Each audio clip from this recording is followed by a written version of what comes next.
और देखिए इस बीच एक और बड़ी खबर, बंगाल में 23 मंत्रियों की करारी हार हुई है। ये बहुत बड़ा झटका टीएमसी के लिए। शशि पांजा, मलय घटक हार गए हैं। सुजीत बोस, उदयन गुहा की हार हुई है। भवानीपुर से तो आप देखिए ममता बनर्जी, जो अपनी उनकी खुद पारंपरिक सीट है, वो नहीं बचा पाई। 15,000 से ज्यादा के वोट के अंदर से शुभेंदु अधिकारी ने उन्हें हराया है। और शुभेंदु ने अपनी जो सीट है, क्योंकि खुद नंदीग्राम के साथ साथ वो भवानीपुर से भी चुनाव लड़ रहे थे ममता बनर्जी के खिलाफ, और यहां पर भी उन्होंने जीत दर्ज की।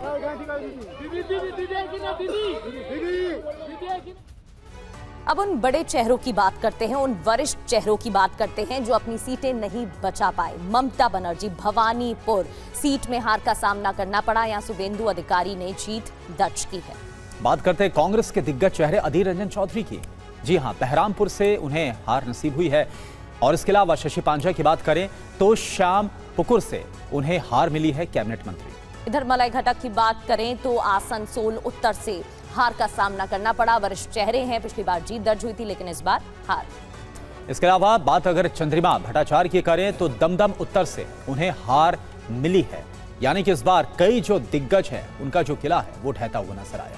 इधर बंगाल में दिग्गजों का जो रिजल्ट है, इसको लेकर कुछ और जानकारी आपको हम देते हैं कि जीत और हार का जो अंतर रहा वो कितना रहा। तो फिलहाल जो हारे हैं, भवानीपुर की बात करें तो यहां पर शायद ही किसी ने सोचा होगा, लेकिन ममता बनर्जी को हार मिली है। शुभेंदु अधिकारी ने जिस तरह से पूरा दम लगा दिया, और यहां पर मार्जिन क्या रहा जीत का शुभेंदु अधिकारी के लिए, 15,105 वोट का। बिल्कुल। और नंदीग्राम की बात करते हैं, यहां पर कितना मार्जिन रहा शुभेंदु अधिकारी को। नंदीग्राम में भी जीत हासिल हुई है और यहां 9,665 वोटों का अंतर देखने को मिला है। अब बात करते हैं और भी कुछ सीटों का हम जिक्र करेंगे करके, और आपको बताएंगे कि किस तरह से जो टीएमसी है, 15 साल का जो एक राज था, अब वहां पर बीजेपी ने कमल खिला दिया है। बिल्कुल। कुमार कुंदन लगातार कोलकाता से हमारे साथ बने हुए हैं, कल भी पल पल की अपडेट आपको दे रहे थे। कुमार कुंदन, कई ऐसी सीटें जहां पर जो हॉट सीट्स कही जाती हैं, जहां पर बड़ा अंतर देखने को मिला, कई बड़े ऐसे चेहरे जो अपनी सीटें भी नहीं बचा पाए, वो क्या फैक्टर्स रहे जो इस बार इतना बदलाव देखने को मिला? भवानीपुर की बात करें तो ममता बनर्जी वोटिंग वाले दिन भी बूथों पर नजर आ रही थी, और वो जो हलचल थी वो देखने को मिल रही थी, और उसका असर भी वोटिंग की जो रिजल्ट सामने आए हैं उनमें देखने को मिला है। देखिए प्रगति, इसको आपको समझना पड़ेगा। ये एक दिन की परिणति नहीं थी, ये पिछले कई कह सकते हैं सालों से जो चल रहा था बंगाल में, उसकी परिणति थी। हालांकि 15 साल ममता बनर्जी को यहाँ पे समय दिया गया, लेकिन हाल की कई सारी ऐसी घटनाएं हुई। जैसे आप भवानीपुर की ही बात कर लें तो महिलाओं ने जिस तरीके से इस बार वोट दिया है भारतीय जनता पार्टी को, उसकी वजह खास करके तब थी जब उन्होंने महिलाओं ने एक महिला अस्मिता का मुद्दा सबसे बड़ा उठाया। आपको याद होगा आरजेकर, आपको याद होगा संदेश खाली, ये सारी ऐसी घटनाएं थी जिसमें कि महिलाओं को लगा कि उनकी अस्मिता एकदम तार तार हो रही है। आपको यह जानकर आश्चर्य होगा कि महिलाओं को लेकर कई सारी योजनाएं चला रही थी ममता बनर्जी, जिसमें डायरेक्ट बेनिफिशियरी। अच्छा कुमार, एक बात बता दीजिए बहुत जल्दी, क्योंकि वक्त बहुत कम है, क्योंकि अगले सीएम के तौर पर अगर बात करें, चर्चा बहुत जोरों पर, इसमें चाहे समीक भट्टाचार्य हो, दिलीप घोष हो, शुभेंदु अधिकारी हो, रूपा गांगुली का जिक्र भी हो रहा, अग्निमित्रा पॉल का भी जिक्र हो रहा, आप वहां पर खुद मौजूद हैं, सबसे ज्यादा चर्चा क्या है? देखिए सबसे ज्यादा चर्चा निश्चित रूप से शुभेंदु अधिकारी की है, क्योंकि उन्होंने 2 बार ममता बनर्जी को हराया। पिछले बार की भी अगर बात करें 2021 में तो नंदीग्राम में हराया था, और इस बार भी भवानीपुर में हराया है। तो और खास करके बीजेपी के बहुत ही सबल चेहरे के रूप में वो निकले हैं पश्चिम बंगाल में, और उन्होंने एक कैंपेन को लीड किया है कहीं ना कहीं। तो निश्चित रूप से पहल फ्रंट रनर में वो हैं। हालांकि भारतीय जनता पार्टी पार्लियामेंट्री दल में ये तय होगा कि किसके नाम पे चर्चा लगती है, और जो विधायक दल की बैठक होगी कलकत्ता में, एक तरीके से उसमें भी इस बात पर जो है चर्चा होगी कि कौन बनेगा मुख्यमंत्री।